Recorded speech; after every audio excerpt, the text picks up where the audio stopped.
শিৱসাগৰৰ প্ৰতিবাদী কাৰ্যসূচী ৰূপায়ণ কৰাত বাধা আৰোপ কৰিছে জিলা প্ৰশাসনে। উজনি অসমৰ পৰা মিয়াক খেদাৰ সংকাৰৰ পাৰ্শ্বক্ৰিয়া জাতীয় সংগঠনৰ ২৭ গৰাকী নেতালৈ বন্ধ স্বাক্ষৰ কৰিবলৈ সমন জাৰি কৰিছে প্ৰশাসনে। শিৱসাগৰত প্ৰতিবাদী কাৰ্যসূচী ৰূপায়ণ কৰাত বাধা আৰোপ কৰিছে জিলা প্ৰশাসনে। আইন শৃংখলা পৰিস্থিতি বজাই ৰখাৰ বাবে সমন প্ৰশাসনৰ। প্ৰতিবাদ উত্তেজনাপূৰ্ণ মন্তব্য দিলে গ্ৰেপ্তাৰৰ সম্ভাৱনা আছে, অৰ্থাৎ কোনো নেতাই উত্তেজনাপূৰ্ণ মন্তব্য আগবঢ়াব নোৱাৰিব। লগতে যদিহে নেতাসকলে তেনে প্ৰতিবাদী কাৰ্যসূচী ৰূপায়ণ কৰে বা তেনে উচতনিমূলক কিবা ভাষ্য প্ৰদান কৰে তেন্তে ভৰিব লাগিব জৰিমনা। এয়া জিলা প্ৰশাসনৰ এক নিৰ্দেশনা। ভাৰতীয় ন্যায় সংহিতাৰ ৩০৮ ধাৰা অনুসৰি জাৰি কৰিছে নিৰ্দেশনা। আটাছুৰ সভাপতি বসন্ত গগৈলৈ সমন জাৰি কৰিছে।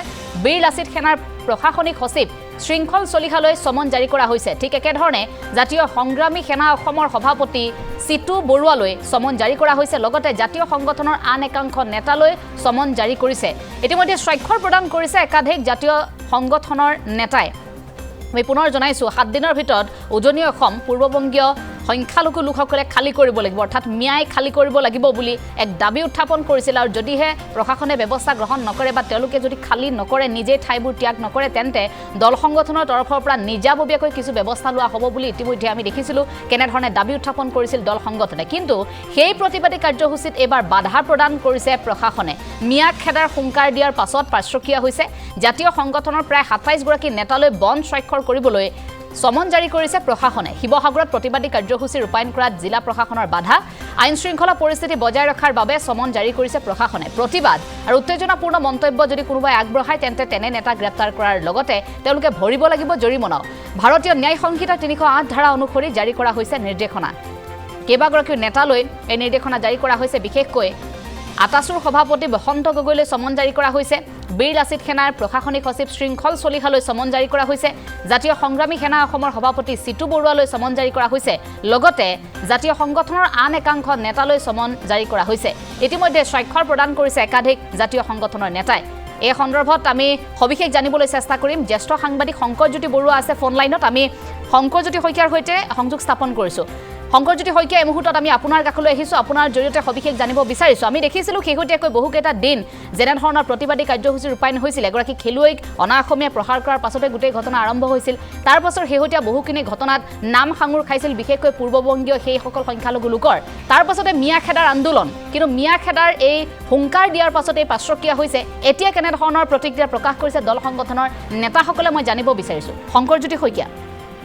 হয় এঞ্জেলা, চাওক, এয়া কোনো নতুন ঘটনা নহয় যে প্ৰতিবাদ এতিয়া হলে কণ্ঠ ৰোধ কৰিবৰ বাবে জিলা প্ৰশাসন তথা চৰকাৰ সাজু থাকে। আৰু এক নতুন কৌশল তেওঁলোকে উদ্ভাৱন কৰিছে, আৰু সেইটো হ'ল যে বন্ড চাইন কৰা। অৰ্থাৎ প্ৰতিবাদ কৰিলেই জিলা প্ৰশাসন নাইবা আৰক্ষী প্ৰশাসনে সেইসকল প্ৰতিবাদী বিষয়ববীয়াক তেওঁলোকৰ প্ৰতিবাদ কাৰ্যৰ পৰা ৰোধ কৰিব, এটা প্ৰকাৰে হয় জেল হাজতলৈ প্ৰেৰণ কৰিব, নাইবা জৰিমনা ভৰিব লাগিব। এতিয়া শেহতীয়া যি পৰিস্থিতি, সেই শেহতীয়া পৰিস্থিতিৰ বিষয়ে যদি মই আপোনাক জনাওঁ যে শেহতীয়াকৈ শিৱসাগৰত যি এগৰাকী ৰাষ্ট্ৰীয় পৰ্যায়ৰ পাঞ্জা খেলুৱৈ অৰ্থাৎ নাবালিকা, সেই নাবালিকাগৰাকীক যি ৰাজপথত মাৰধৰ কৰা হৈছিল, আৰু তাৰপিছতে শিৱসাগৰত এক বৃহৎ প্ৰতিক্ৰিয়াৰ সৃষ্টি হৈছিল আৰু স্বতঃস্ফূৰ্তভাৱে ৰাইজ ওলাই আহিছিল। আৰু তাৰপিছতে সমগ্ৰ অসমতে এই বিষয়টোৱে এক প্ৰতিক্ৰিয়াৰ সৃষ্টি কৰিছিল। আৰু শেহতীয়াকৈ কিছুদিন পূৰ্বে যি ডিমত যি কাণ্ড হ'ল, সেই কাণ্ডৰ পিছত অসমত এক নতুন যি মিয়া খেদাৰ বাবে যি ইতিমধ্যে যি প্ৰক্ৰিয়া চলিছে বা যি জনজীৱনৰ সৃষ্টি হৈছে, তাৰ পিছতে শিৱসাগৰ জিলাতো সেই প্ৰতিক্ৰিয়া দেখা গৈছে যে শিৱসাগৰ জিলাৰ নাজিৰা হওক বা অন্যান্য স্থানসমূহত যিসমূহ দল সংগঠন আছে, জাতীয় বা জনগোষ্ঠীয় দল সংগঠনৰ নেতাসকলে মিয়াক শিৱসাগৰ জিলা ত্যাগ কৰাৰ নিৰ্দেশ দিছিল কম সময়ৰ ভিতৰতে। আৰু তাৰ পিছতে বিভিন্ন স্থানত প্ৰতিবাদ হৈছিল, আৰু এই লৈ প্ৰশাসন যথেষ্ট উপকৃত হৈ পৰিছিল আৰু তেওঁলোকে সুস্থ হৈ পৰিছিল এই প্ৰতিবাদকাৰীসকলৰ বিৰুদ্ধে। আৰু ইতিমধ্যে তেওঁলোকে এই প্ৰতিবাদ কাৰ্য ৰোধ কৰিবৰ বাবে ইতিমধ্যে দল সংগঠনৰ বিষয়াসকলক পঞ্চায়ত কৰিছে। বিশেষকৈ সমন জাৰি কৰাৰ পাছত শংকৰজ্যোতি শইকীয়া, দল সংগঠনৰ নেতাসকল কিন্তু সুখী নহয়, যথেষ্ট অসন্তুষ্টি তেওঁলোকে ব্যক্ত কৰিছে। হয়, তেওঁলোকে বাধ্যত পৰি তেওঁলোকে ইতিমধ্যে পঞ্চায়ত কৰিব লগা হৈছে, কাৰণ তাত যিসমূহ বিষয় সন্নিৱিষ্ট কৰাইছে আৰু সেইসমূহ আইন ভংগ কৰিলে তেওঁলোকৰ ওপৰত ব্যৱস্থা ল'ব বুলি ইতিমধ্যে কাৰা নিৰ্দেশ অৰ্থাৎ তাত লিখা আছে, আৰু তেওঁলোকক স্বাক্ষৰ কৰিবলৈ বাধ্য কৰা হৈছে। আৰু পূৰ্বেও এনেধৰণৰ ঘটনা অনুৰূপ ঘটনা সংঘটিত হৈছিল, কাৰণ পূৰ্বতো এনেধৰণৰ প্ৰতিবাদৰ পিছত সেই প্ৰতিবাদী ৰোধ কৰিবৰ কাৰণেই জিলা প্ৰশাসনে বা আৰক্ষী প্ৰশাসনে এইসকল দল সংগঠনৰ বিষয়ববীয়াক হেঁচা প্ৰয়োগ কৰে যাতে তেওঁলোকে বঞ্চায়ন কৰক, আৰু অন্যথা ইয়াৰ পিছৰ সময়ত বা পিছৰ সময়খিনি তেওঁলোকে যদি প্ৰতিবাদী কাৰ্যসূচী হাতত লয় তেতিয়া সহজতে যাতে সেইসকল নেতাক জালত পেলাব পাৰে আৰক্ষী প্ৰশাসন বা জিলা প্ৰশাসনে। আৰু সেই অনুৰূপ কাৰ্য তেওঁলোকে ইতিমধ্যে কৰিছে, কাৰণ যি ঘটনা প্ৰবাহ শেহতীয়াকৈ হৈছে যে বিশেষকৈ যে পূৰ্ববংগীয় মূলৰ যিসকল লোক আহি কংগ্ৰেছযুক্ত লোক আহি ইয়াত বিভিন্ন স্থানত আশ্ৰয় লৈ আছে তেওঁলোকক কাৰা নিৰ্দেশ দিছিল যে বিশেষকৈ শিৱসাগৰ জিলা তেওঁলোকে ত্যাগ কৰিব লাগিব, আৰু বিভিন্ন স্থানত আকাশো হওক চাৰিটাই হওক বা অন্যান্য যিসমূহ জাতীয় জনগোষ্ঠীয় সংগঠনৰ নেতাসকলে নিজেই তেওঁলোকে নামি পৰিছিল যে মিয়া খেদাৰ অভিযানত, অৰ্থাৎ পূৰ্ববংগীয় যিসকল কংগ্ৰেছযুক্ত লোক আছে তেওঁলোকক এই ঠাইসমূহ স্থানীয় ঠাইসমূহ ত্যাগ কৰাৰ বাবে নিৰ্দেশ দিছিল। আৰু বিভিন্ন ঠাইত দেখা গৈছিল ভিডিঅ' ইতিমধ্যে সামাজিক মাধ্যমত যথেষ্ট ভিডিঅ' ভাইৰেল হৈছিল। গতিকে তাৰ পিছতে প্ৰশাসনে যাতে কোনো ধৰণৰ আইন শৃংখলাৰ জড়িত পৰিস্থিতি যাতে সৃষ্টি নহয় তাৰ বাবে তেওঁলোকে বঞ্চায়ন কৰাইছে, সেয়া নিশ্চয়কৈ সমীচীন কথা। কিন্তু তাৰ বিপৰীতে যে যিসকল প্ৰতিবাদকাৰী তেওঁলোকে কিন্তু গণতান্ত্ৰিকভাৱে প্ৰতিবাদ সাব্যস্ত কৰিছিল, কোনো আইন শৃংখলাজনিত পৰিস্থিতিৰ সৃষ্টি হোৱা নাছিল। আৰু তাৰপিছতো প্ৰশাসনে কিয় এইসকল বিষয়ববীয়াক বা এইসকল দল সংগঠনৰ নেতাক বঞ্চায়ন কৰালে, আৰু অন্যহাতে আকাশৰ সভাপতি বসন্ত গগৈ যাৰ এক প্ৰকাৰ ক'বলৈ গ'লে শিৱসাগৰ জিলাত যি নাবালিকা ৰাষ্ট্ৰীয় পৰ্যায়ৰ যিগৰাকী পাঞ্জা খেলুৱৈ আছিল তেওঁৰ সৈতে যি ঘটনা সংঘটিত হৈছে সেই ঘটনাৰ ক্ষেত্ৰত বসন্ত গগৈয়ে এক প্ৰকাৰ নেতৃত্ব লৈছিল বুলি ক'ব পাৰি, শৃংখল চলিয়ে নেতৃত্ব লৈছিল, আৰু যাৰ নেতৃত্বত স্বতঃস্ফূৰ্তভাৱে শিৱসাগৰবাসী ৰাইজ ওলাই আহিছিল। আৰু কোনো ধৰণৰ আইন শৃংখলাজনিত পৰিস্থিতিৰ সুষম সৃষ্টি হোৱা নাছিল, গণতান্ত্ৰিকভাৱে ৰাইজে প্ৰতিবাদ সাব্যস্ত কৰিছে। তাৰপিছতো এনেধৰণে জিলা প্ৰশাসনে প্ৰতিবাৰেই ৰাইজে যেতিয়াই কোনো অন্যায়ৰ বিপক্ষে মাতিবলৈ যত্ন কৰে বা অন্যায়ৰ বিপক্ষে ওলাই আহে তেতিয়া আৰক্ষী বা জিলা প্ৰশাসনে কিয় এইসকল দল সংগঠনৰ নেতাক বাধ্য কৰে বঞ্চায়ন কৰিবলৈ, অৰ্থাৎ তেওঁলোকে প্ৰতিবাদী পক্ষ ৰোধ কৰিবলৈ বাধ্য কৰে, তাৰ নিৰ্দেশত বাধ্য হয় তেওঁলোক এই কাৰ্য কৰিবলৈ, সেয়া নিশ্চয়কৈ ৰহস্যৰ বিষয়। হয়, আৰু আমি দেখিছিলোঁ দল সংগঠনে বাৰে বাৰে এইটো কথাও কৈছে যে কোনো ধৰণৰ বিশৃংখল পৰিৱেশ তেওঁলোকে সৃষ্টি নকৰে, কাৰণ আমি দেখিছিলোঁ যেতিয়া সেই সময়ত যেতিয়া সেই খেলুৱৈগৰাকীৰ সন্মুখত ক্ষমা বিচাৰিছিল মাৰোৱাৰী সমাজে, সেই মুহূৰ্ততো কৈছিল যে এতিয়াৰ পৰা ঠিক আছে, ক্ষমা খুজিলে গোটেই বিষয়বস্তু তেওঁলোকে খুব সুন্দৰকৈ গোটেইখিনি প্ৰতিবাদী কাৰ্যসূচী পিছৰ পৰ্যায়ত তেওঁলোকে চলাই নিছিল। এই কথাটো তেওঁলোকে বাৰে বাৰে নিজেই উল্লেখ কৰে যে আমি কোনো ধৰণৰ বিশৃংখল পৰিৱেশৰ সৃষ্টি হ'বলৈ নিদিওঁ, কিন্তু এই কথাখিনি তেওঁলোকে সৃষ্টি হ'বলৈ নিদিওঁ বুলি কথা দিয়াৰ পাছতো এনেধৰণে যেতিয়া প্ৰশাসনৰ তৰফৰ পৰা আকৌ চমন জাৰি কৰা হয় তেতিয়া তেওঁলোকৰ পৰৱৰ্তী পদক্ষেপ কি হ'ব বুলি উল্লেখ কৰিছে এই মুহূৰ্তত।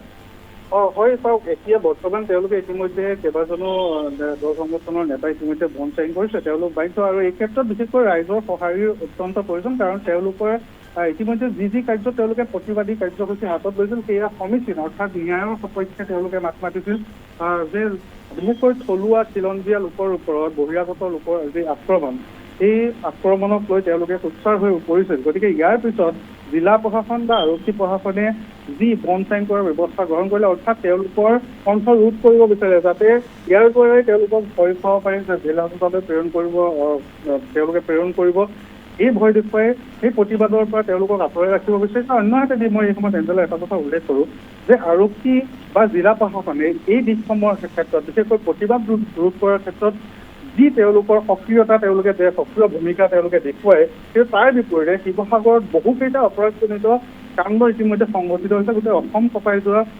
অপৰাধমূলক কাৰ্য ইতিমধ্যে শিৱসাগৰত সংঘটিত হৈছে, কিন্তু তাৰ পিছতো কিন্তু আৰক্ষী প্ৰশাসন বহু ক্ষেত্ৰত এইসমূহ অপৰাধ নিয়ন্ত্ৰণৰ ক্ষেত্ৰত বিফল। বিশেষকৈ শিৱসাগৰ জিলাত চুৰি কাৰ্য বিভিন্ন ঠাইত সংঘটিত হৈছে, হত্যাৰ দৰে ঘটনা সংঘটিত হৈছে, কিন্তু এই ক্ষেত্ৰত আৰক্ষী প্ৰশাসন বা জিলা প্ৰশাসন বিফল। গতিকে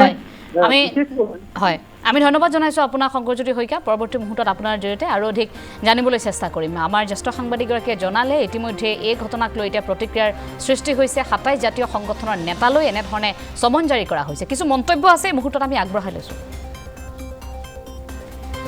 প্ৰশাসনৰ এই চমনৰ পাছতে প্ৰতিক্ৰিয়া প্ৰকাশ কৰিছে দল সংগঠনে। কোনো কাৰণতেই স্থিমিত নহয় মিয়া খেদা আন্দোলন, বন্ধ স্বাক্ষৰ কৰা মানে আমাৰ হাত মুখ বন্ধ কৰা নহয়, বন্ধ স্বাক্ষৰ কৰিলেও অনা অসমীয়াৰ ৰঙা চকুলৈ আমি ভয় নকৰোঁ। এয়া যিসকললৈ চমন জাৰি কৰা হৈছে সেই নেতাৰ প্ৰতিক্ৰিয়া। আমি পুনৰ জনাইছোঁ দল সংগঠনৰ বিষয়ববীয়াসকলে এইবাৰ প্ৰতিক্ৰিয়া প্ৰকাশ কৰিছে। প্ৰশাসনৰ চমনৰ পাছতে প্ৰতিক্ৰিয়া প্ৰকাশ কৰিছে দল সংগঠনে। কোনো কাৰণতে স্থিমিত নহয় মিয়া খেদা আন্দোলন, বন্ধ স্বাক্ষৰ কৰা মানে আমাৰ হাত মুখ বন্ধা নহয়, বন্ধ স্বাক্ষৰ কৰিলেও অনা অসমীয়াৰ ৰঙা চকুলৈ আমি ভয় নকৰোঁ। এয়া দল সংগঠনৰ প্ৰতিক্ৰিয়া।